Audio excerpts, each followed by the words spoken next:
Good evening. Is everyone ready for some Dracula? Soon as I bring it up.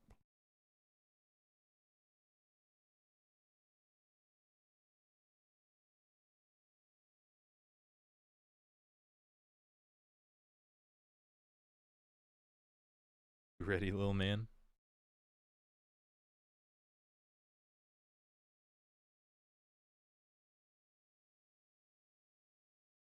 Oh no.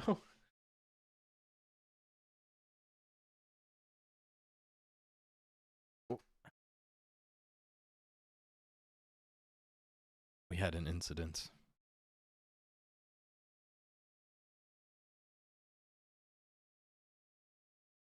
Oh. Hey, Galaxy. Hey, Dan.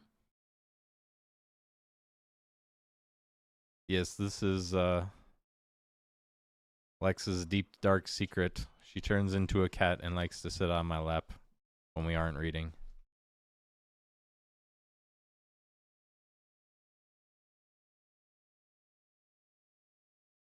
Nothing?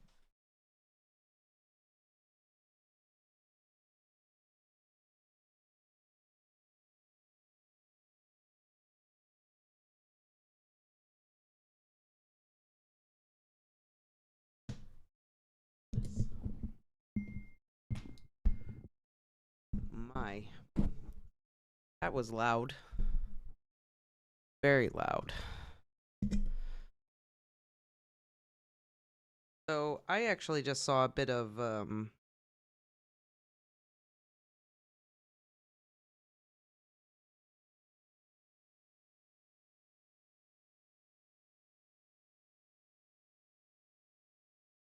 You saw a bit of... What?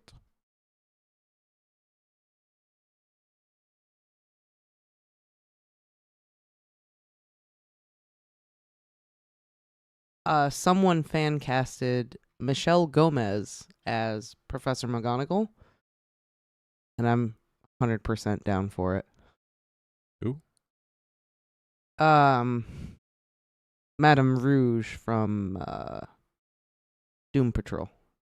Ooh, okay. I could see that. She has like exactly the right look. Oh, yeah. She's got like severe features and stuff. I could definitely see her. Yeah. We're on 25, right? Or did we just finish 25? I think we need to do 25. Okay. Making sure. Let me just... Hey, Shelby. Glad you made it. Yeah, we're on 25. We're almost there. We're almost there. We're almost done. I feel like this book has sucked the life out of me. How I came up with my alias has been around since like middle school. So there used to be two Evans in my grade. I was the bigger one. He was the little one. So he was Lil Evan. I was Big Evan. That turned into Biggie. And then people just shortened it down to Biggs. So from like middle school on, everyone just knew me as Biggs.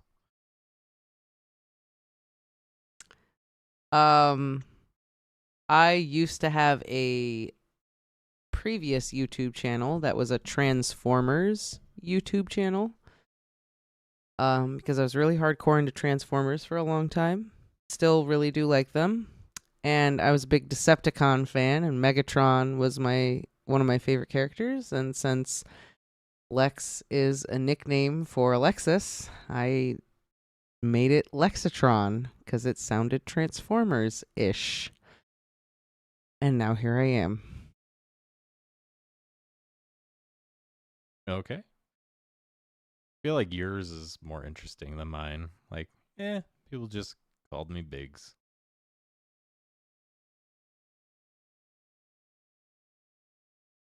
I also used to think about having a channel called Lexatron's Lexicon. And it would just be all kinds of things. I don't know. Information. Whatever you wanted it to be. Yeah. Dodgers at Yankees, and Dracula up at bat. Oh, Melanie, nice. Biggs, turn your volume up. You always being so quiet. What's your problem? I didn't change anything. Then pump up your personality. Well, there's people sleeping. Well, I'm just saying. And Melanie this says little cat. Melanie says she can't hear you. I'm sorry. I'll try to speak louder. I can't even do anything. He's laying on both my hands now. Don't you mean to say, this little man? Yes. Little man. The little man. I get that, but. And to think Renfield wanted to eat cats instead of... Listen, I'm just saying, if you're a vampire and you eat cats, I'm staking you right through your eyeballs. People? Yeah, okay. You know, vampires gotta live. Vampires gotta eat. Animals, though? Mm-mm. No. I'm watching the Interview with a Vampire show, and, like, every time they, like, go after a person, I'm like, okay. But every time Lewis eats an animal, it's so awful. It's so awful. It makes me so upset. Yeah, I couldn't do it. The people, You ruined it for me. they're all just like, but when he eats the animals like scream and cry. It's so awful. I'm like, I can't. No. Don't stop. Just even the little rats. He like eats rats, and the rats are going. I'm like, just eat people, please. I can't watch this show. I can't watch this. This is terrible. Just eat people, for the love of God. Stop it. Eat a child, please. Yeah. So it's just. Pretty sure Lex would appreciate any pic of a cat on a lap. Yes. Any picture of any cat, anywhere, anytime. I always like a good picture of a kitty. The best way to enjoy a story.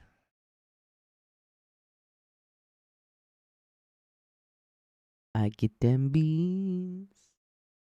I get them beans.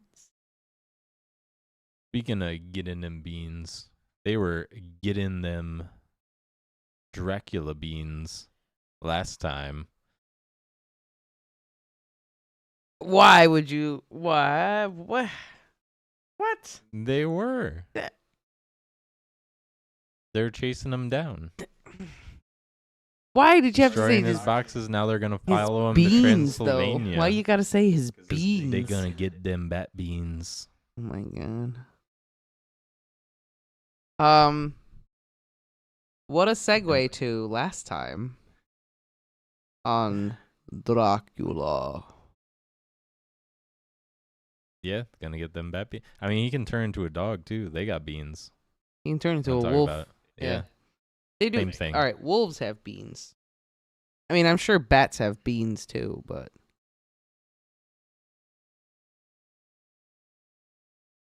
So yeah, that's basically what happened too. That and a lot of like preachy, let's do it, guys. We're the best. No, you're the best. I love you. We only met a few days ago, but we're the closest family ever. yeah, there was a lot of that.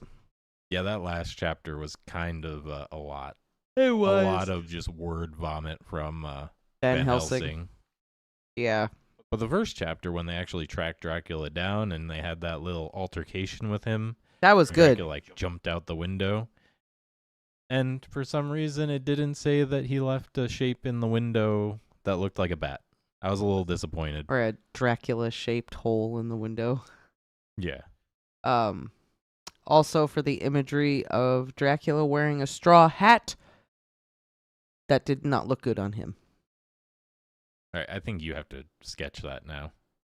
Dracula in the straw hat. Yeah. Okay, I could do that. I need that in my life. Okay, I could draw that. Post it on the Instagram that we hardly use. Dracula, the farmer. You know, something struck me about Van Helsing. Obviously, when we're done with the book, we might watch a couple of movies. Do some watch parties for specific Dracula movies. But like all these movies set Van Helsing up as like his arch nemesis. Yeah. And I feel like very much in the book, Van Helsing is like, I think it might be this. Let me go Google it, and I will tell you what I think. Yeah, it really is. Van Helsing doesn't know. He's just making it up as he goes. He's just like, yeah, like, but every other movie, they're like, Van Helsing, the famous vampire hunter, the vampire expert. And then the book, he's just like, let me go look at the Google and see. We could try this. Van Helsing in modern times would work in IT. Have you tried turning it off and on again, Mr. Harker? IT help desk. It's just people who are better at Googling than you. Anyway, that was the one thought I had before we decided to go ahead and read the episode. Read the chapter. I'm tired. Can you tell? Ugh. I don't want to bring everyone down, but the cat talks, making me sad. Oh, Dan, we are sorry for that. Yeah, I'm sorry to hear that. Yeah, Dan. that's rough. I'm sorry. We lost a cat from cancer. What was it, like 4 years now? Yeah. 4 years ago. So, I know, that's rough, man. And he was only 4. So.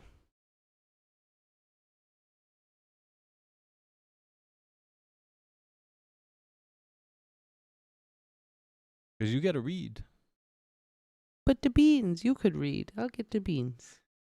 I don't think anyone would like that. No, don't we want Biggs to read Dracula? My Van Helsing voice is not that good. Let's hear your Dracula.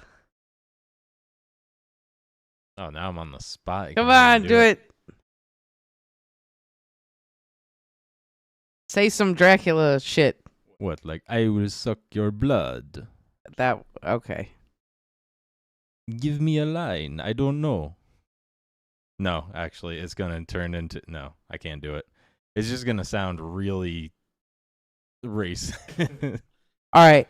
Give us your Lucy. Can't get my voice that high. Gotta give it to us. Why can't I just have all the men? I don't know. This could be good. All right. Now, Just do it. The worst voice actor Quincy. reads Quincy, Dracula. give us a Quincy. Oh, yeah. I might actually be able to do. Here we go. Quincy Morris. Give me a line from him so I can't remember. Like, Little girl. that's what I was thinking, yeah. I'd be honored if you would hitch yourself up to my wagon. I don't know. Little girl, you have shown me kindness, and for that I will shoot any bat that comes near this window. Hey, that was good. I can do some voices. That was a good one. How about, all right, now. I just feel like my Eastern European always, like, it just devolves into, like, a really bad, like, Middle Eastern or Indian accent for some reason.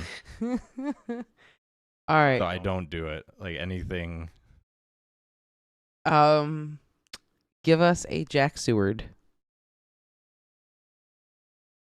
Oh, that's gonna suck. All right, how about a Renfield then? Give us a Renfield. What do you sound like? It's kind of like Wormtail, I guess. That's just how I read him. How would you read him? Well, I mean, that's kind of how I picture him now. Mm. But I mean, I think it fits though. Okay. Master, I don't want any more flies. I want spiders. I'm done with the spiders. Give me a cat, please, Mr. Seward. Not bad. Not bad. Right? Not bad. I didn't think that was that bad, honestly. That was actually pretty good. Galaxy is like, yo, no, Biggs has never read anything on this channel before. I know it's That's always true. me.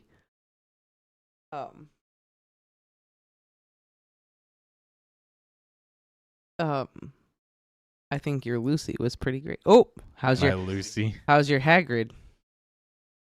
Oh, my Hagrid. No.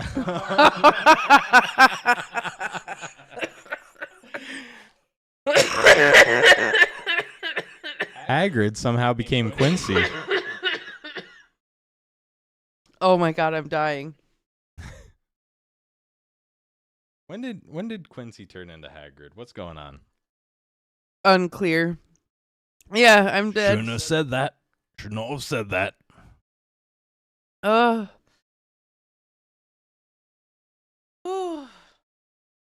my poor heart.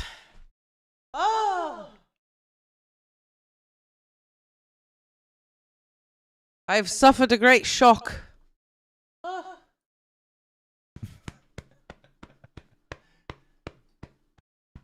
Can't help but do Hagrid Southern. Well, we read like one fan fiction where you had to do a Southern Hagrid, remember? The Hogwarts School of Miracles and Prayer, probably, Yeah, or something, yeah. or Prayer and Miracles, or whatever it was. You're a wizard, Harry Potter. I'm Hagrid, keeper of keys and grounds at Hogwarts School of Witchcraft and Wizardry.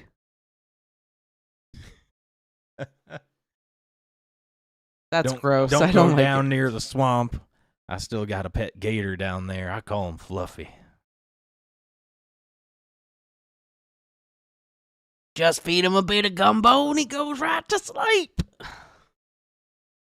That's terrible. What are we doing right now? I remember seeing a video of a family that had like a pet alligator too. So now that's all I'm thinking of. But yeah, there you go. I can kind of do voices. The Forbidden Swamp. That is a phrase that should never be uttered ever.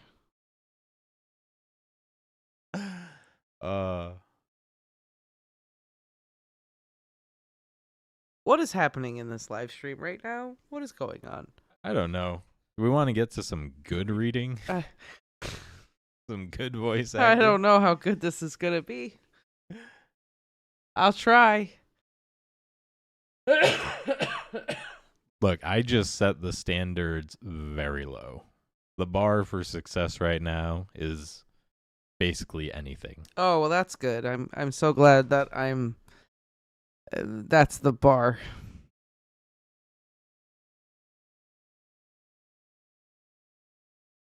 And this is without a single drop of alcohol. Yeah, you should see me haggard. That's what Grop calls Hagrid. Hagger.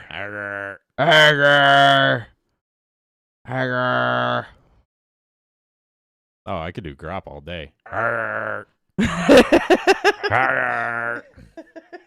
All right, so whenever we reread Harry Potter, you can play Grop.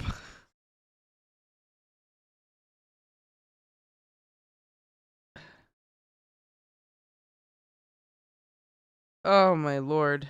Yeah, it's hard not to, right, Melanie? It's hard not to draw some parallels. Oh my lord. Sorry, I'm just collecting myself after the travesty of that last 10 minutes of I don't even know what that all was. Art. It was art. Art? You mean art that's marrying the finest little girl in all the land? That art?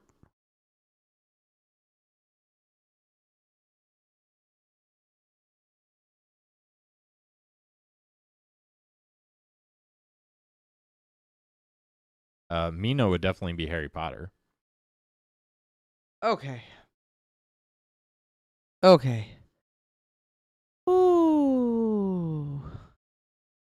Van Helsing is Dumbledore. Dracula's totally Voldemort. 100%. Mina is Hermione.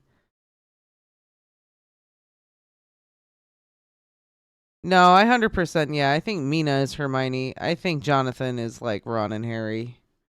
Oh my God! Wait, what if Ron and Harry are Quincy and Arthur?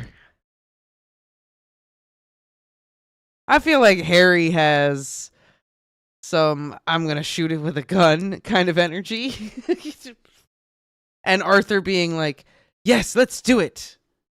Always together, Quincy and Art, best friends, attached at the hip.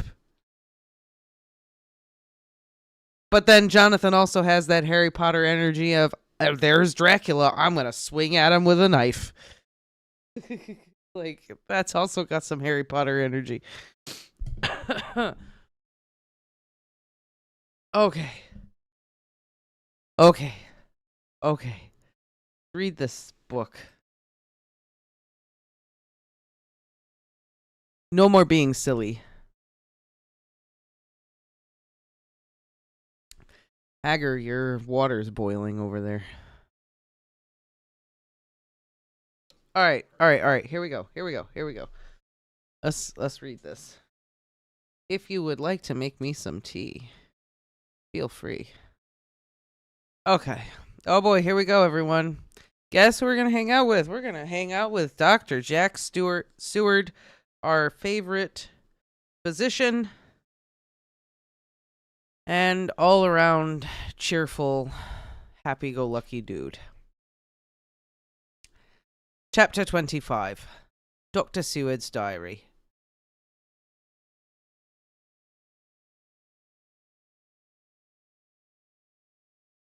11th of October, evening. Jonathan Harker has asked me to note this, as he says he is hardly equal to the task, and he wants an exact record kept. I think that none of us were surprised when we were asked to see Mrs. Harker a little before the time of sunset. We have of late come to understand that sunrise and sunset are to her times of peculiar freedom, when her old self can be manifest without any controlling force subduing or restraining her, or inciting her to action. This mood or condition begins some half hour or more before actual sunrise or sunset, and lasts till either the sun is high, or whilst the clouds are still aglow with the rays streaming above the horizon. At first there is a sort of negative condition, as if some tie were loosened, and then the absolute freedom quickly follows. When, however, the freedom ceases, the change back or relapse comes quickly, preceded only by a spell of warning silence. Tonight, when we met, she was somewhat constrained and bore all the signs of an internal struggle. I put it down myself to her making a violent effort at the earliest instant she could do so. A very few minutes, however, gave her complete control of herself. Then, motioning her husband to sit beside her on the sofa where she was half reclining, she made the rest of us bring chairs up close.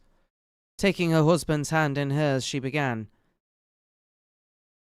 "We are all here together in freedom, for perhaps the last time. I know, dear, I know that you will always be with me till the end." This was to her husband, whose hand had, as we could see, tightened upon hers. "In the morning we go upon our task, and God alone knows what may be in store for any of us. You are going to be so good to me as to take me with you.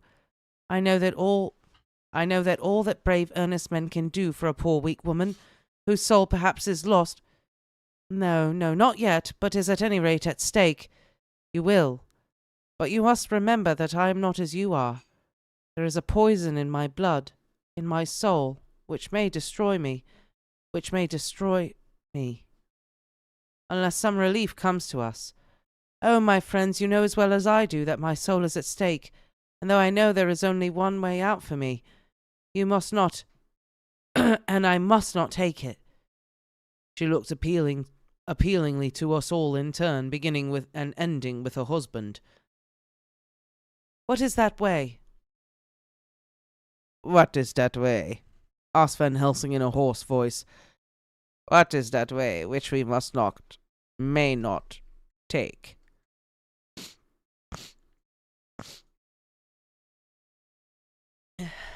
"That I may die now, either by my own hand or that of another, before the greater evil is entirely wrought. I know and you know that were I once dead, you could and would set free my immortal spirit, even as you did my poor Lucy's. Were death or the fear of death the only thing that stood in the way, I would not shrink to die here now, amidst the friends who love me. But death is not all. I cannot believe that to die in such a case, when there is hope before us and a bitter task to be done, is God's will. Therefore I, on my part, give up here the certainty of eternal rest, and go out into the dark where may be the blackest things that the world or the netherworld holds. We were all silent, for we knew instinctively that this was only a prelude. The faces of the others were set, and Harker's grew ashen grey. Perhaps he better guessed than any of us what was coming. She continued, "This is what I can give into the hotch-pot." I could not but note the quaint legal phrase which she used in such a place, and with all seriousness. "What will each of you give? Your lives, I know," she went on quickly. "That is easy for brave men. Your lives are God's, and you can give them back to him. But what will you give to me?" She looked again questioningly, but this time avoided her husband's face. Quincy seemed to understand. He nodded, and her face lit up. "Then I shall tell you plainly what I want, for there must be no doubtful matter in this connection between us now. You must promise me, one and all, even you, my beloved husband, that should the time come, you will kill me." "What is that time?" The voice was Quincy's, but it was low and strained. "When you shall be convinced that I am so changed that it is better that I die than I may live. When I am thus dead in the flesh, then you will, without a moment's delay, drive a stake through me and cut off my head, or do whatever else may be wanting to give me rest." Quincy was the first to rise after the pause. He knelt down before her, and taking her hand in his, said solemnly, "I'm only a rough fella, who hasn't, perhaps, lived as a man should to win such a distinction. But I swear to you, by all that I hold sacred and dear, that, should the time ever come, I shall not flinch from the duty you have set us. And I promise you, too, that I shall make all certain, for if I am only doubtful, I shall take it that the time has come." "My true friend," was all she could say amidst her fast-falling tears, as bending over, she kissed his hand. "I swear the same, my dear Madam Mina," said Van Helsing. "And I," said Lord Godalming, each of them in turn kneeling to her to take the oath. I followed myself. Then her husband turned to her wan-eyed, and with a greenish pallor which subdued the snowy whiteness of his hair, and asked, "And must I, too, make such a promise? Oh, my wife?" "You, too, my dearest," she said, with infinite yearning of pity in her voice and eyes. "You must not shrink. You are nearest and dearest in all the world to me. Our souls are knit into one for all life and all time. Think, dear, that there have been times when brave men have killed their wives and their womenkind to keep them from falling into the hands of the enemy. Their hands did not falter any more because those they loved implored them to slay them. It is men's duty towards them, those whom they love, in such times of sore trial. And oh, my dear, if it is to be that I must meet death at any hand, let it be at the hand of him that loves me best. Dr. Van Helsing, I have not forgotten your mercy and poor Lucy's case to him who loved—" She stopped with a flying blush and changed her phrase. "To him who had best right to give her peace. If that time shall come again, I look to you to make it a happy memory of my husband's life, that it was his loving hand which set me free from the awful thrall upon me." "Again I swear," came the professor's resonant voice. Mrs. Harker smiled, positively smiled, as if with a sigh of relief she leaned back and said, "And now one word of warning, a warning which you must never forget. This time, if it ever come, may come quickly and unexpectedly, and in such case you may lose no time in using your opportunity. At such a time I myself may be, nay, if the time ever comes, shall be, leagued with your enemy against you. One more request." She became very solemn as she said this. "It is not vital and necessary like the other, but I want you to do one thing for me, if you will." We all acquiesced, but no one spoke. There was no need to speak. "I want you to read the burial service." She was interrupted by a deep groan from her husband.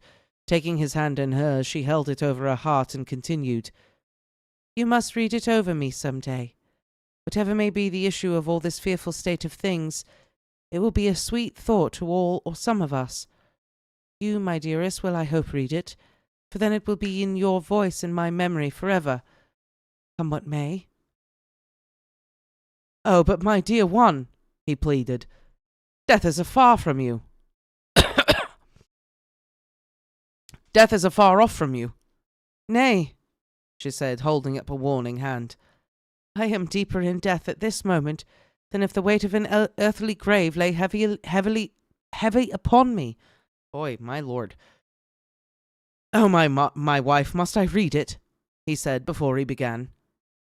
"It would comfort me, my husband," was all she said, and he began to read when she had got the book ready. How could anyone?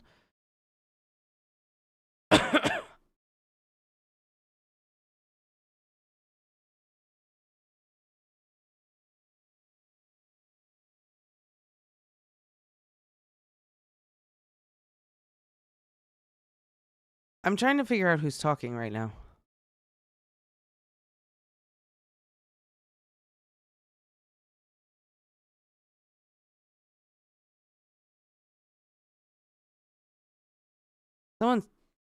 Who is, you hear that? Leave the how do I do that? Sorry, everyone. There is a thing happening.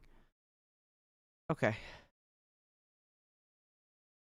I heard like, hello, hello, hello. It was like, sorry.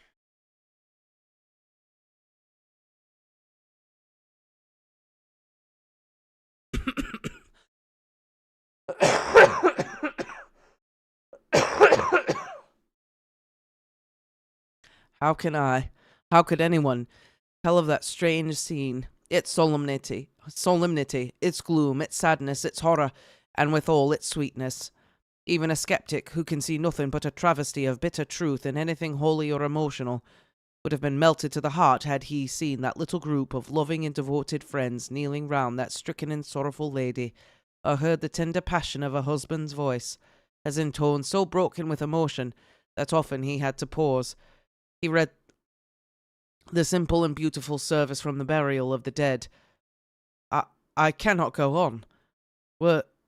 Words and voice fail me." She was right in her instinct. Strange as it all was, bizarre as it may hereafter seem, even to us who felt its potent influence at the time, it comforted us much, and the silence, which showed Mrs. Harker's coming relapse from a freedom of soul, did not seem so full of despair to any of us as we had dreaded. Jonathan Harker's journal. 15th October, Varna. Ooh, we're going. We left Charing Cross Road on the morning of the 12th, got to Paris the same night, and took the places secured for us in the Orient Express. We travelled night and day, arriving here at about 5 o'clock. Lord Godalming went to the consulate to see if any telegram had arrived for him, whilst the rest of us came on to this hotel, the Odysseus. The journey may have had incidents. I was, however, too eager to get on to care for them. Until the Tsarina Catherine comes into port, there will be no interest for me in anything in the wide world. Thank God, Mina is well and looks to be getting stronger. Her colour is coming back. She sleeps a great deal. Throughout the journey she slept nearly all the time, before sunrise and sunset. However, she is very wakeful and alert, and it had become a habit for Van Helsing to hypnotize her at such times. At first, however, some effort was needed, and he had to make many passes, but now she seems to yield at once, as if by habit, and scarcely any action is needed. He seems to have power at these particular moments to simply will, and her thoughts obey him. He always asks her what she can see and hear. She answers to the first, "Nothing, all is dark," and to the second, "I can hear the waves lapping against the ship, and the water rushing by. Canvas and cordage strain, and masts and yards creak. The wind is high. I can hear it in the shrouds, and the bow throws back the foam." It is evident that the Tsarina Catherine is still at sea, hastening on her way to Varna. Lord Godalming has just returned. He had 4 telegrams, one each day since we started, and all to the same effect, that the Tsarina Catherine had not been reported to Lloyd's from anywhere. He had arranged before leaving London that his agent should send him every day a telegram saying if the ship had been reported. He was to have a message even if she were not reported, so that he might be sure there was a watch being kept at the other end of the wire. We had dinner and went to bed early. Tomorrow we are to see the Vice-Consul, and to arrange, if we can, about getting on board the ship as soon as she arrives. Van Helsing says that our chance will be to get on the boat between sunrise and sunset. The Count, even if he takes the form of a bat, cannot cross the running water of his own volition, and so cannot leave the ship. As he dare not change to man's form without suspicion, which he evidently wishes to avoid, he must remain in the box. If then we can come on board after sunrise, he is at our mercy, for we can open the box and make sure of him, as we did poor Lucy, before he wakes. What mercy he shall get from us will not count for much. We think that we shall not have much trouble with officials or the seamen. Thank God, this is a country where bribery can do anything, and we are well supplied with money. We have only to make sure that the ship cannot come into port between sunset and sunrise without our being warned, and we shall be safe. Judge Moneybag will settle this case, I think. Woo! Sassy Jonathan! Judge Moneybag will settle this case, I think. 16th October. Mina's report still the same. Lapping waves and rushing water, darkness and favouring winds. We are evidently in good time, and when we hear of the Tsarina Catherine, we shall be ready. As she must pass the Dardanelles, we are sure to have some report.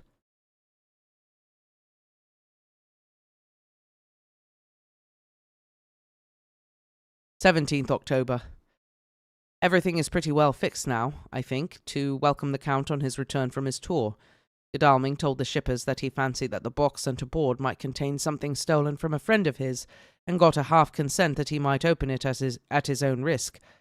The owner gave him a paper telling the captain to give him every facility in doing whatever he chose on board the ship, and also a similar authorization to his agent at Varna. We have seen the agent, who was much impressed with Godalming's kindly manner to him, and we are all satisfied that whatever he can do to aid our wishes will be done. We have already arranged what to do in case we get the box open. If the Count is there, Van Helsing and Seward will cut off his head at once and drive a stake through his heart. Morris and Godalming and I shall prevent interference, even if we have to use the arms which we shall have ready. The Professor says that if we can so treat the Count's body, it will soon after fall into dust. In such case, there would be no evidence against us, in case any suspicion of murder were aroused. But even if it were not, we should stand or fall by our act, and perhaps some day this very script may be evidence to come between some of us and a rope. For myself, I should take the chance only too thankfully if it were to come. We mean to leave no stone unturned to carry out our intent. We have arranged with certain officials that the instant the Tsarina Catherine is seen, we are to be informed by a special messenger.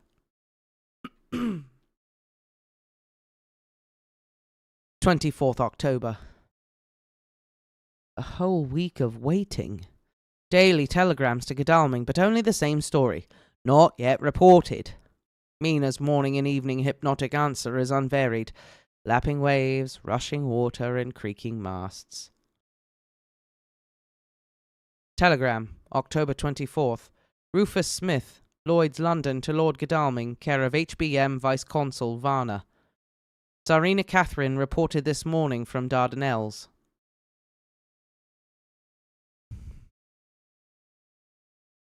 Dr. Seward's diary. 25th October. Oh my God, Dr. Seward is you. Here we go.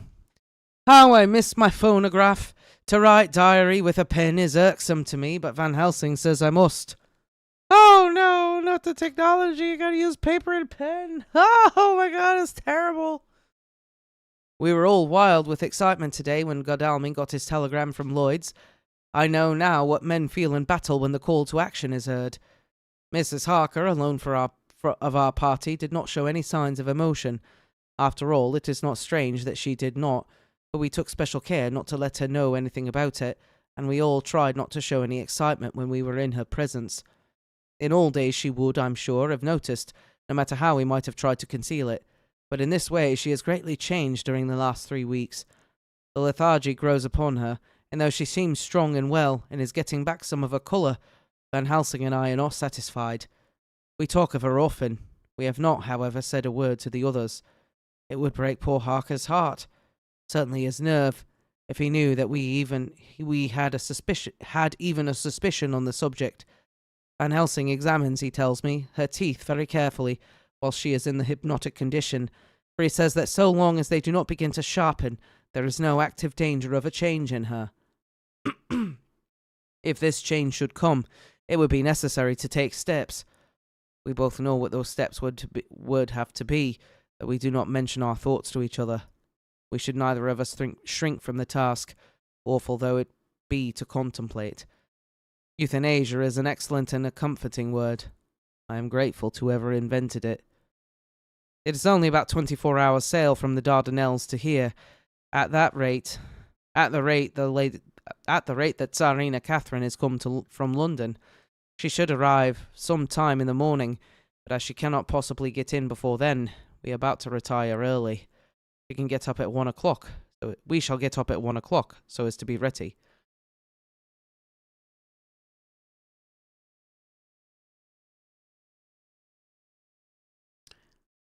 October, noon.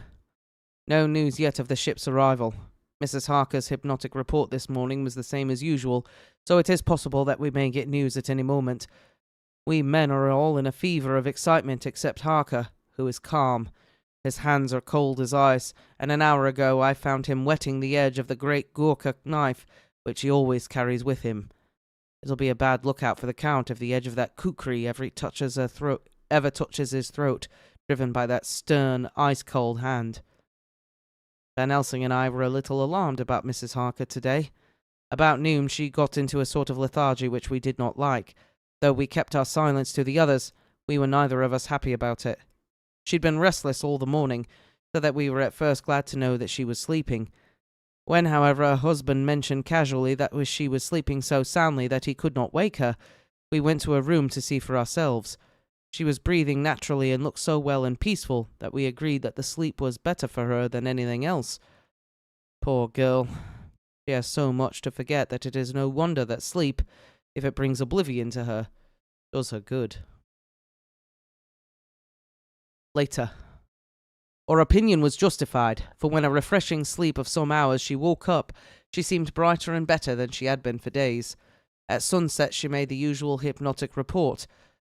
Wherever he may be in the Black Sea, the Count is hurrying to his destination. To his doom, I trust. 26 October. Another day and no tidings from the Tsarina Catherine.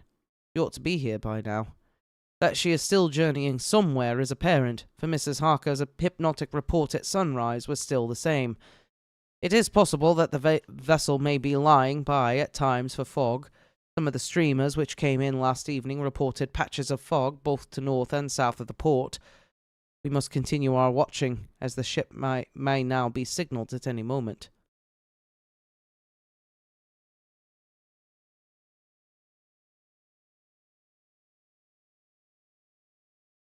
October, noon. Most strange. No news yet of the ship we wait for. Mrs. Harker reported last night and this morning as usual, lapping waves and rushing water, though she added that the waves were very faint. The telegrams from London have been the same. No further report. Van Helsing is terribly anxious and told me just now that he fears the Count is escaping us. He added significantly, I do not like that lethargy of Madame Mina's.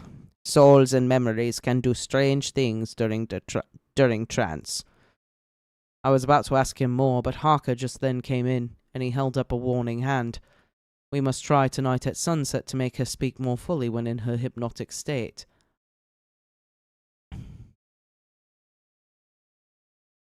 28th October. Telegram. Rufus Smith, London, to Lord Godalming. Care H.B.M. Vice-Consul, Varna. Tsarina Catherine reported entering Galatz at 1 o'clock today. Dr. Seward's diary. 28th October.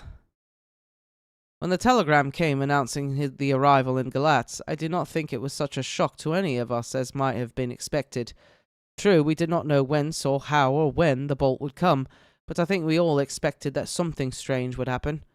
The delay of arrival at Varna made us individually satisfied that things would not be just as we expected. We only waited to learn where the change would occur. Nonetheless, however, it was a surprise. I suppose that nature works on such a hopeful basis that we believe against ourselves that things will be as they ought to be, not as we should know that they will be. Transcendentalism is a beacon to the angels, even if it be a will-o'-the-wisp to man. It was an odd experience, and we all took it differently. Van Helsing raised his hand over his head for a moment, as though in remonstrance with the Almighty, but he said not a word, and in a few seconds stood up with his face sternly set. Lord Godalming grew very pale and sat breathing heavily. I was myself half stunned and looked in wonder at one after another. Quincy Morris tightened his belt with that quick movement which I knew so well. In our old wandering days it meant action. Mrs. Harker grew ghastly white so that the scar on her forehead seemed to burn, but she folded her hands meekly and looked up in prayer. Harker smiled. Actually smiled. The dark, bitter smile of one who is without hope, but at the same time his action belied his words, for his hands instinctively sought the hilt of the great kukri knife, and rested there. "When does the next train start for Galatz?" said Van Helsing to us generally. "At 6:30 tomorrow morning." We all started, for the answer came from Mrs. Harker. "How on earth do you know?" said Art. "You forget, or perhaps you do not know, though Jonathan does, and so does Dr. Van Helsing, that I am the train fiend." I am the train fiend. At home in Exeter, I always used to make up the timetable so as to be helpful to my husband. I found it so useful sometimes that I always make a study of the timetables now. I knew that if anything were to take us to Castle Dracula, we should go by Galatz, or at any rate through Bucharest, so I learned the times very carefully. Unhappily, there are not many to learn, as the only train tomorrow leaves, as I say." "Wonderful woman," murmured the Professor. "Can't we get a special?" asked Lord Godalming. Van Helsing shook his head. "I fear not. This land is very different from yours or mine. Even if we did have a special, it would probably not arrive as soon as our regular train. Moreover, we have something to prepare. We must think. Now let us organize. Your friend Arthur, go to the train and get the tickets, and arrange that all be ready for us to go in the morning. Do you, friend Jonathan, go to the agent of the ship and get from him letters to the agent in Galatz, with authority to search the ship just as it were here.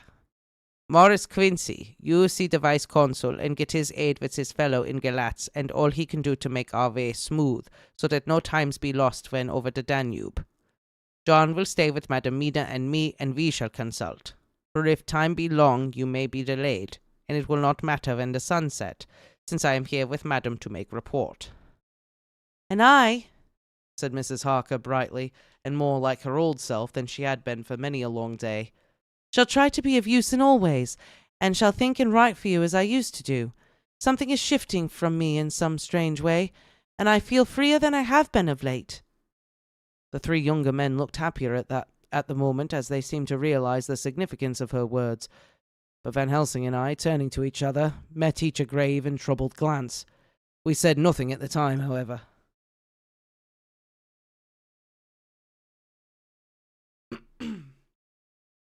When the three men had gone about their tasks, Van Helsing asked Mrs. Harker to look up the copy of the diaries and find him the part of Harker's journal at the castle. She went away to go get it. When the door was shut upon her, he said to me, "We mean the same. Speak out." "There is some change. It is a hope that makes me sick, for it may deceive us." "Quite so. Do you know why I asked her to get a manuscript?" "No," said I, "unless it was to get an opportunity of seeing me alone." "You are in part right, friend John, but only in part. I want to tell you something. And oh, my friend, I'm taking a terrible risk, but I believe it is right. In the moment when Madam Mina said those words that arrest both our understanding, an inspiration came to me. In the trance of the 3 days ago, the Count sent her his spirit to read her mind. Or more like he took her to see him in his earth box, in the ship with the water rushing, just as it go free at rise and set of sun. He learned then that we are here. For she have more to tell in her open life with eyes to see and ears to hear than he, shut as he is in his coffin box. Now he make his most effort to escape us. At present, he want her not. He is sure with his so great knowledge that she will come at his call, but he cut her off. Take her, as he can do, out of his own power, so that she come not to him. Ah, there I have hope that our main brains, that our man brains.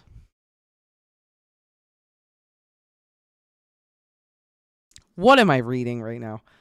This is, oh my god, the number of things in the chapter. Or maybe I'm just paying more attention to it, I don't know. I have hope that our man brains that have been of man so long and that do not have lost the grace of God will come higher than his child brain that lie in his tomb for centuries, that grow not yet to our stature, and that do only work selfish and therefore small. Here comes Madam Mina, not a word to her of her trance. She know it not, and it would overwhelm her and make despair, just when we want all her hope, all her courage, when most we want all her great brain, which is trained like man's brain, but is of sweet woman, and have special power which the Count give her, and which he may not take away altogether, though he think not so. Hush, let me speak, and you shall learn. Oh, John, my friend, we are in awful straits. I fear as I never feared before. We can only trust the good God. Silence, here she come. I thought the professor was going to break down and have hysterics, just as he had when Lucy died, but with a great effort he controlled himself and was at perfect nervous poise when Mrs. Harker tripped into the room, bright and happy-looking, and in the doing of work, seemingly forgetful of her misery. As she came in, she handed a number of sheets of typewriting to Van Helsing. He looked over them gravely, his face brightening up as he read. Then, holding the pages between his finger and thumb, he said, "Friend John, to you with so much of experience already, and you too, dear Madam Mina, that are young, here is a lesson. Do not fear ever to think. A half-thought has been buzzing often in my brain, but I fear to let him loose his wings. Here now, with more knowledge, I go back to where the half-thought came from, and I find that he be no half-thought at all, that be a whole thought, for so young that he is not yet strong to use his little wings. Nay, like the ugly duckling of my friend Hans Andersen, he be no duck-thought at all, but a big swan-thought that sail nobly on big wings, when the time come for him to try them. When I read here what Jonathan have written, there are other of his race who, in a later age, again and again, brought his forces over the great river into Turkey land, who, when he was beaten back, came again and again and again, though he had to come alone from the bloody field where his troops were being slaughtered, since he knew that he alone could ultimately triumph. What did this tell us? Not much? No! The Count's child thought see nothing. Therefore he speaks so free. Your man thought see nothing. My man thought see nothing. Till just now. No. But there comes another word from someone who speak without thought, because she too know not what it mean. What it might mean. Just that there are elements which rest. Just when in nature's course they move on their way and they touch, then poof! And there comes a flash of light, heaven-wide, that blind and kill and destroy some, but that show up all earth below for leagues and leagues. Is it not so? Well, I shall explain. To begin, have you ever studied the philosophy of crime? Yes and no. You, John, yes, for it is the study of insanity. You know, Madam Mina, for crime touch you not but once. Still, your mind works true and argues a particulari ad universale. There is this peculiarity in criminals. It is so consistent in all countries and at all times that even police, who know not much from philosophy, come to know it empirically, that it is to be empiric. The criminal always work at one crime, That is the true criminal who seems predestinate to crime and who will of none other. The criminal has not full man-brain. He is clever and cunning and resourceful, but he is not of man's stature as to brain. He be a child brain and much. Now this criminal of ours is predestinate to crime also. He too have child brain, and it is of the child to do what he have done. The little bird, the little fish, the little animal learn not by principle, but empirically, and when he learn to do, then there is to him the ground to start from to do more. Dos pusto, said Archimedes. Give me a fulcrum, and I shall move the world. To do once is the fulcrum whereby child brain become man brain, and until he have the purpose to do more, he continue to do the same every time, just as he have done before. Oh, my dear, I see that your eyes are opened and that you see the lightning flash o'er all the leagues. But Mrs. Harker began to clap her hands and her eyes sparkled. He went on.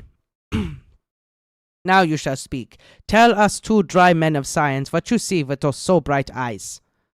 He took her hand and held it while she spoke. His finger and thumb closed on her pulse, as I thought instinctively and unconsciously, as she spoke.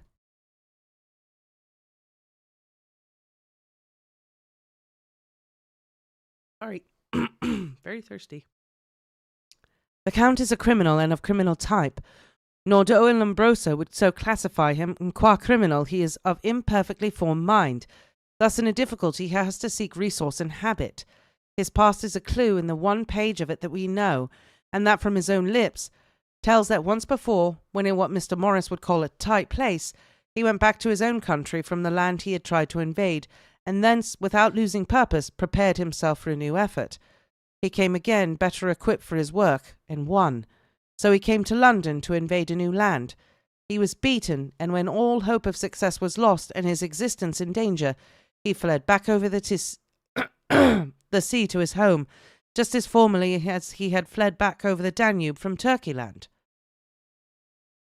Oh, good, good. Oh, you're so clever, lady, said Van Helsing enthusiastically as he stooped and kissed her hand. A moment later he said to me, as calmly as though we had been having a sick-room consultation, 72 only, and in all this excitement, I have hope. Turning to her again, he said with keen expectation, But go on, there is more to tell if you will. Be not afraid. John and I know. I do in any case, and shall tell you if you are right. Speak without fear. I will try to, but you will forgive me if I seem egotistical. Nay, fear not, you may be egoist, for it is of you that we think. Then, as he is a criminal, he is selfish, and as his intellect is small and his action is based on selfishness, he confines himself to one purpose. The purpose is remorseless. As he fled back over the Danube, leaving his forces to be cut to pieces, so now is he intent on being safe, careless of all. So his own selfishness frees my soul somewhat from the terrible power which he acquired over me on that dreadful night. I felt it, oh, I felt it, thank God for his great mercy. My soul is freer than it has been since that awful hour, and all that haunts me is a fear lest in some trance or dream he may have used my knowledge for his ends. The professor stood up. He has so used your mind, and by it he has left us here in Varna, thus the ship has carried him rushed through enveloping fog up to Galatz, where doubtless he had made preparation for escaping from us. But his child mind only saw so far, and it may be that, as ever is in God's providence, the very thing that the evildoer most reckoned on for his selfish good turns out to be his chiefest harm. The hunter is taken in his own snare, as the great psalmist says. For now that he think he is free from every trance of us all, and that he has escaped us with so many hours to him, then his selfish child brain will whisper to him to sleep. He think too that as he cut himself off from knowing your mind, there can be no knowledge of him to you. There is where he fail. The terrible baptism of blood which he give you makes you free to go to him in spirit, as you have as yet done in your times of freedom, when the sun rise and set. At such times you may go by my volition, and not by his, and this power too good of you and others, as you have won from your suffering at his hands. This is now all the more precious that he know it not, and to guard himself, have even cut himself off from his knowledge of our where. We, however, are not selfish, and we believe that God is with us through all this blackness, and these many dark hours. We shall follow him, and we shall not flinch, even if we peril ourselves that we become like him. Friend John, this has been a great hour, and it have done much to advance us on our way. You must scribe and write him all down, so that when the others return from their work, you can give it to them, that they shall know as we do. And so I have written it whilst we wait their return, and Mrs. Harker has written with a typewriter all since she brought to the MS to us.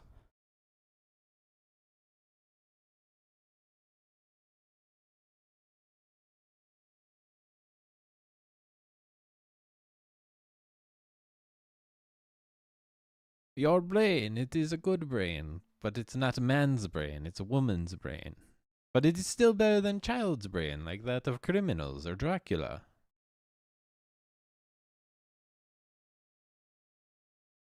Unless, of course, you're Mina, then she has man's brain and women's brain.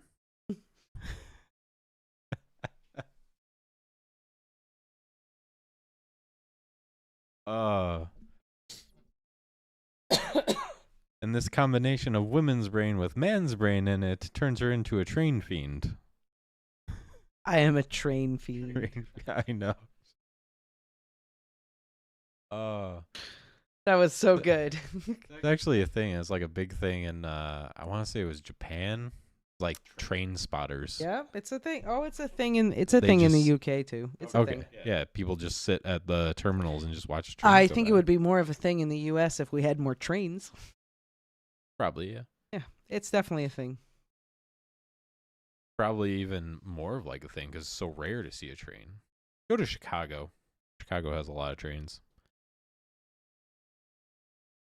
This was a doozy. It was. It was a unique chapter. There were a lot of gems in here. Galaxy's a train spotter. There you go. Oh, nice. I see. There you go. And you're in the U.S., right? So trains exist. Amtrak trains. I'm not saying there aren't. I just mean it depends. I think it depends on where you are in the United States. You know. I know. If you're in the Northeast, there's a train that goes, I think, from like Toronto all the way to Boston, then down to New York City, and like back to Toronto or something. It's like a Christmas train. It has a bunch of lights on it and stuff. They do it for December. Well, there you go. Galaxy is indeed in the U.S. There it is. Oh, there we go. So, Melanie, correct me if I'm wrong, but this very much gave me Harry looking into Voldemort's brain in book 7.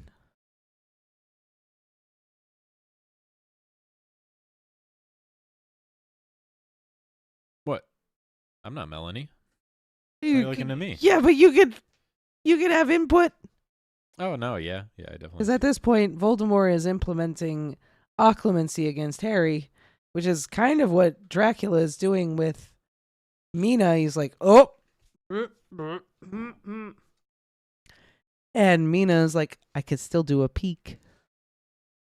Which is what Harry does. Yeah. Harry is like, I'm just going to take a look without him knowing. Well, she even has there was a scene where they talked about her scar burning red. Yep. She's got she was so pale. On her forehead.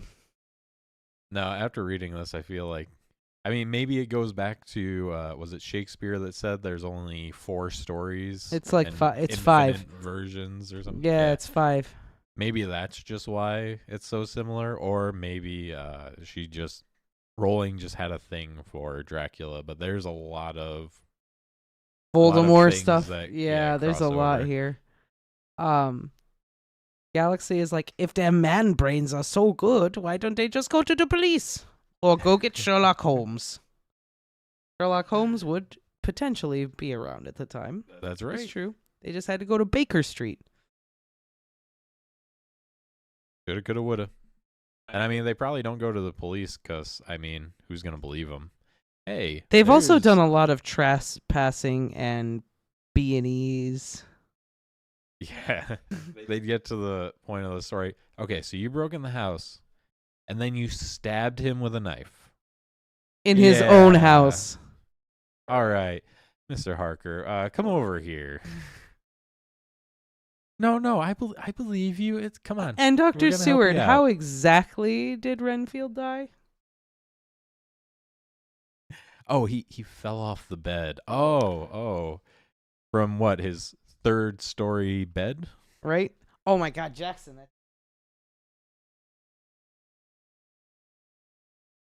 Ah, that tickles. Yeah, that's what I'm saying. His tail is doing that. Holmes versus Dracula. I'm surprised be no pretty one's good. done that.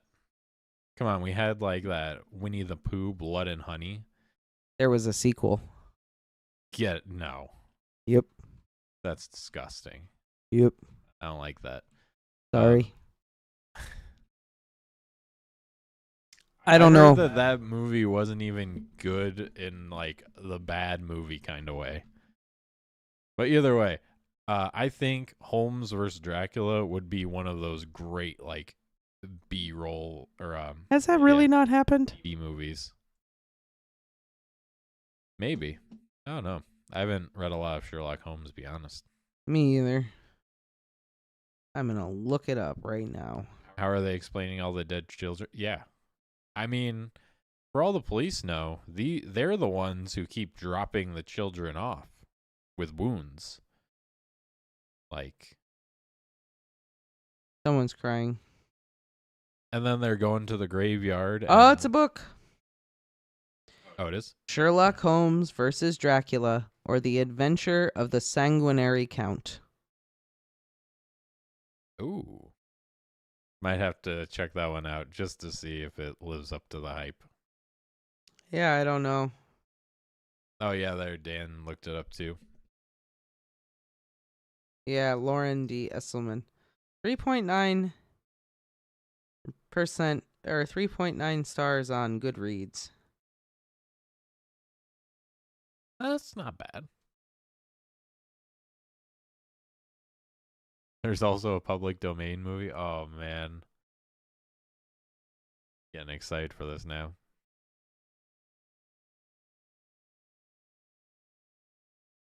I mean, You know, Dracula's in the public domain. Mickey Mouse is in the public domain now. oh, is Have he a finally crossover in there? Yeah. Where the mice take their revenge for everything that Renfield did. Oh, Minnie, go get Mr. Renfield. Exactly. Tie him up. Let's get goofy. Early Goofy was creepy. I don't even know if he's in the public domain yet, but yeah. I don't know. I just thought that'd be a horrifying thing for him to say. I mean, I guess. Oh, God. Whatever. Nope.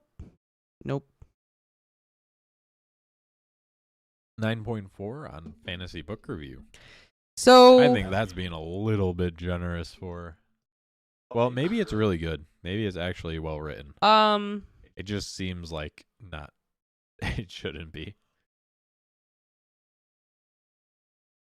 I'm just gonna say it. Nothing happened in this chapter really, other than they got to the city and waited, and waited, and waited. And once again talked about how fantastic Mina is. Yes, and how great she is, and then found out that And how if only she had a man's brain, maybe she could help. only she had a man's body. She has a man brain. He said she had a man brain. No, her brain works like a man's brain. She doesn't have a man's Oh. brain. It's not quite there. She has a man's brain with the sweetness of a woman's brain. Yeah. Which doesn't that make her like better than everyone? Apparently, she's as good as God. The way, what's his name? Van Helsing. talks about He her. really does just talk her up so much, doesn't he? I think someone's in love. I wouldn't be surprised if at the end he kind of, trips Jonathan. Sorry, Mina, there was nothing I could do. I tried my best. He said he wanted you to live on and look for a man, possibly a doctor. One that perhaps lives in Amsterdam. With a PhD, MD, alphabet. QPRXYZ. Why are we being so... I'm sorry. I feel like I'm being so stupid on this live stream tonight. I'm very sorry, There's a everyone. radio drama of Sherlock Holmes versus Dracula on YouTube. Oh, there it is. Not the crossover we knew we needed, I guess. Has anyone read Sherlock Holmes? Is that like good? Does it like live up to the classic hype? Yeah, Does it live up to Dracula? 'Cause have- Dracula is so great. Have you guys ever read Holmes? Because for as many classic books as I've read, I have never read Sherlock Holmes. I've heard that in the books, he is an opiate addict. Yeah, I'm pretty sure I heard that. And his house is a disaster, right? That's the thing. His house is an absolute mess. He's an opiate addict. Yes, he's an opiate addict. But he's but he's absolutely brilliant. I know he plays the violin. Yeah, he spawned the like drug addicted genius like trope, like House and everything. Well, they all spawned from Sherlock Holmes. House is Sherlock Holmes. Yeah. Sherlock Holmes, medical doctor. It is Sherlock Holmes. His name is House, which isn't very, very far away from Holmes. He is an addict. He's brilliant. His best friend is Wilson, not too far away from Watson. Yeah. And Wilson is his Watson.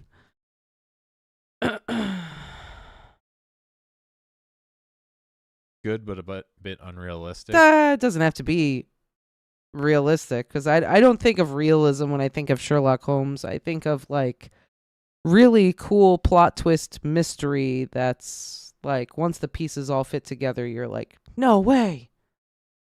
Not necessarily that it's like realistic. Yeah, and he also has a book, Sherlock Holmes versus Dracula, so I'm not. Well, Arthur Conan Doyle didn't write that one. I've also seen the Sherlock Holmes with Robert Downey Jr. Watch those movies. They were good. I also know that Arthur Conan Doyle killed Holmes, like in his books, but the character was so popular and his publisher like wanted him to keep writing more that he had to like bring him back to life. Oh, never mind, Watson. I'm fine. All part of the plan. Yes, I know he shot me in the head. Kind of like or it Ian looked Malcolm like in it. Jurassic Park, I guess. Yeah, what? Because Michael Crichton had to write The Lost World. Yeah. But he had to like... It's presumed that Ian Malcolm like died in Jurassic Park. I have to read the book again, but I'm pretty sure it... It's a little open-ended, but you kind of assume that like he's dead. You know what assuming does? Makes an ass of you and me. I don't think it's spoilers, Galaxy. Sherlock Holmes has been out for how long? I'm going to say, that's like spoilers for Dracula. If a book's been out for over a century, if things are in the public domain, people have had their chance. However, who knew that even though we kind of knew the story of Dracula, I mean, I've read the book before and I remembered the big beats. I did not remember Train Fiend or a man brain, child brain. I did not remember any of that. All the brains. I did not remember that stuff. So that kind of Dracula in a straw hat, I didn't remember that. And that's something you would remember. You would think. I would think. I was 11, though. Been a while. Yeah. I do remember being 11, though, and having to look up what voluptuous and aquiline meant. That must have been fun. I just remember being like, dude, this... You didn't go up to your parents first? What does voluptuous mean? I was in the car reading the book by myself. And Why were you in the car by yourself? Because What? they ran into the gas station real quick. Different time. It was the 90s. You could do that shit. And I just remember, like, voluptuous. This dude has said this word like 10 times in this last chapter. What does this mean? I remember thinking, does it mean like sexy? Because it kind of feels like it means sexy based on what I was reading. And I went and looked up the book and looked up the word, and I was like, yeah, it means sexy.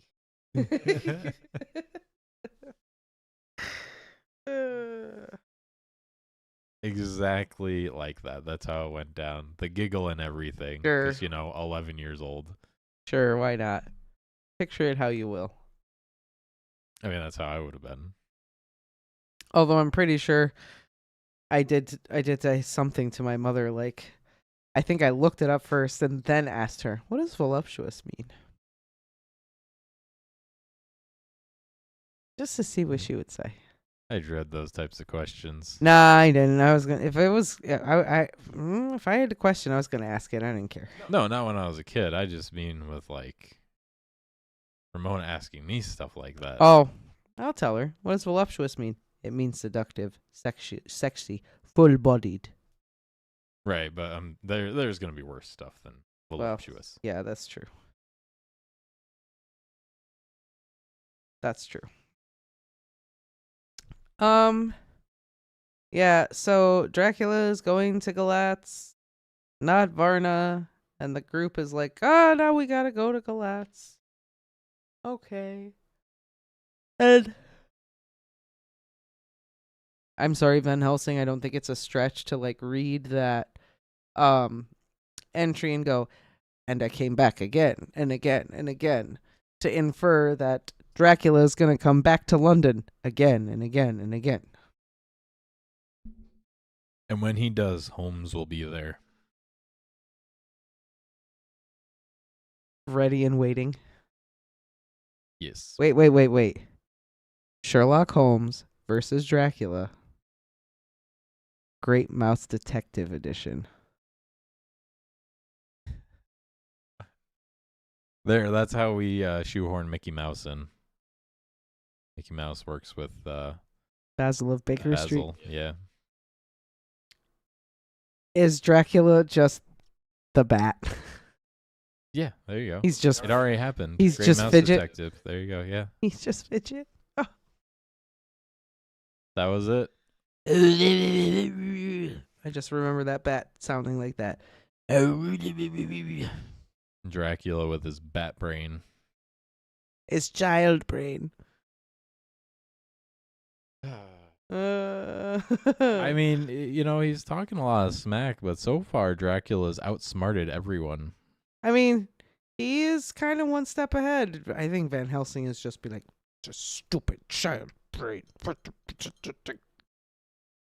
He's just salty that he's falling behind. He's making up excuses. He's just salty that Dracula's like, bye, Felicia. See ya. I'm on the next train out of here. Your train fiend can't keep up with me.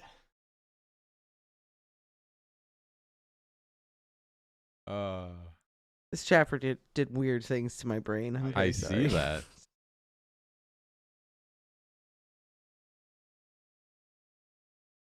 On that note, though, are you up for another one, or I don't think so. No? I mean, don't. that's okay. We only have two more. We to have go. 2 more chapters left. We'll finish them, even if we do one tomorrow, one the next day. Either way, we'll finish it. We try to do 2 more tomorrow. No, we gotta just finish it tomorrow. We'll just do 2. All right, we Yeah, will back finish to- it tomorrow. I seem to. Maybe that's what's wrong with me. I'm tired. I only say that because next chapter is like kind of long. You've said that about every I- chapter, I'm- though. No, because last night I looked at another chapter. I was like, oh, this is a little one. No, but other than that chapter for like the past week, you've just been like, ooh, this is a long one. Oh, this is another long one. Well, some of them go faster than others, okay? When it's Van Helsing with a wall of text about God, that's long, okay? It wasn't about God. Not It this was about time. child brains. Well, this time it was about child brains.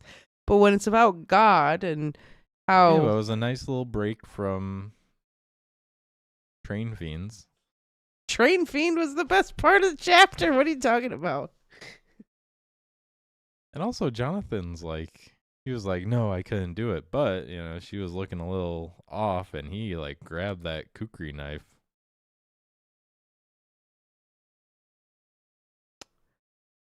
He's a man living life on the edge.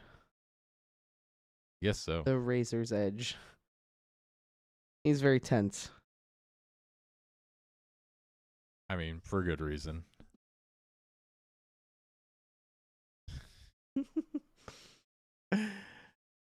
Can your wolves stop a train? I don't think so. Oh my goodness. What is Choo choo, motherfucker. What is this stream?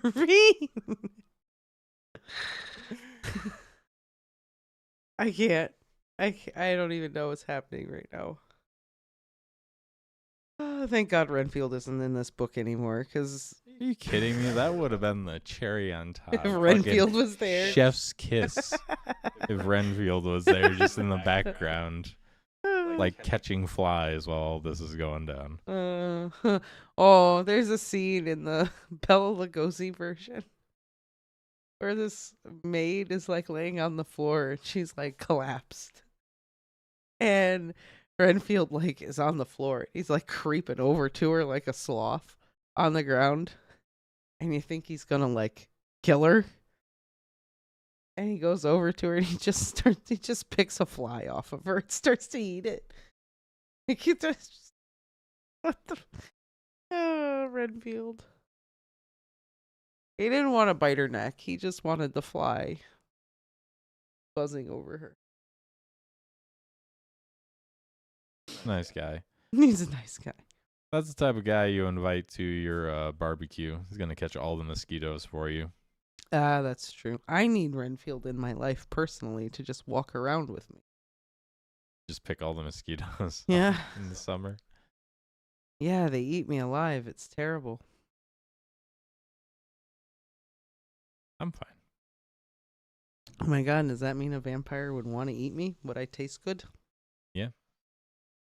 I guess so. Apparently, vampires wouldn't even bother with me. I got bad blood. I guess I'm extra juicy.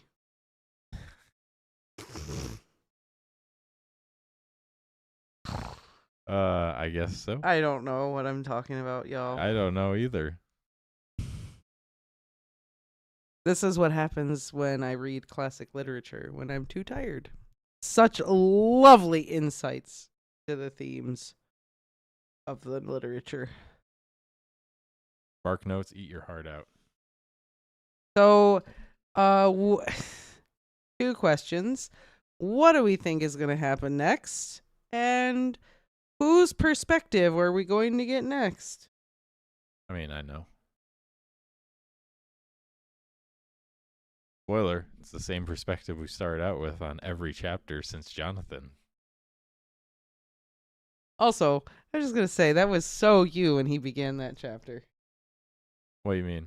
Oh, with the I missed my phonograph? phonograph. I had to write it down by hand with pen and paper. This is stupid.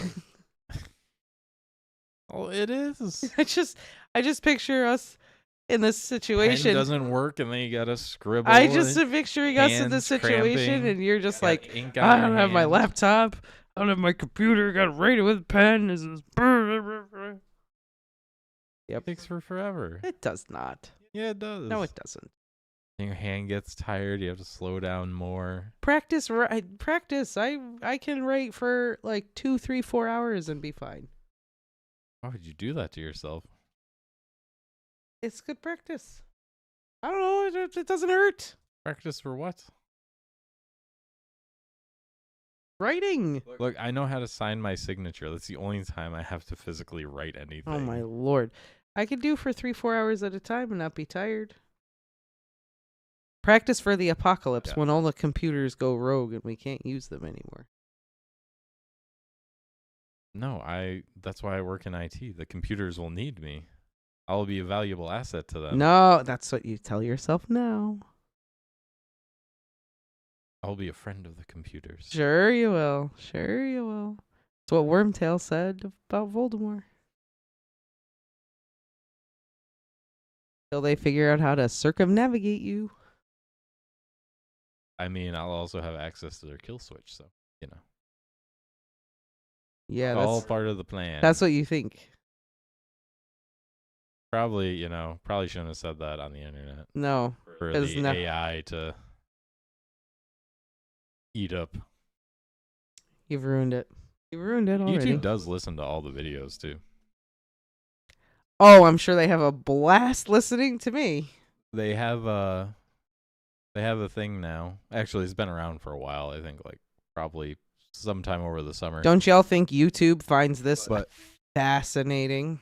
But if you actually say, like the video or don't forget to subscribe, the subscription button and the like button will like light up on YouTube.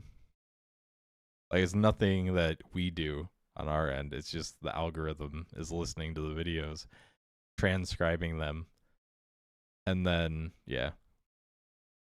I don't know if it works on live streams, but if you watch when someone says that on like an actual video, it'll like highlight the buttons.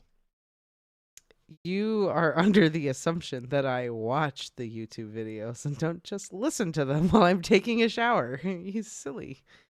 Fair enough, yeah. Or falling asleep. Or falling asleep. Listen to something about the Black Plague the other. I think I fell asleep when they said that there were so many bodies that they were leaving them in piles outside of their houses. I think that's the last thing I remember hearing. Bring out your dead. Yep. Bring out your dead. Yep. I'm not dead. Yes, he is. Oh, Dan, you stop it. Oh, you flatter us. Thank you. We try. We do try. I'm currently very silly at the moment. Frequently the HP reading, shuffling through the night. What do I want to listen to tonight? I don't know. Not sure. Sherlock Holmes.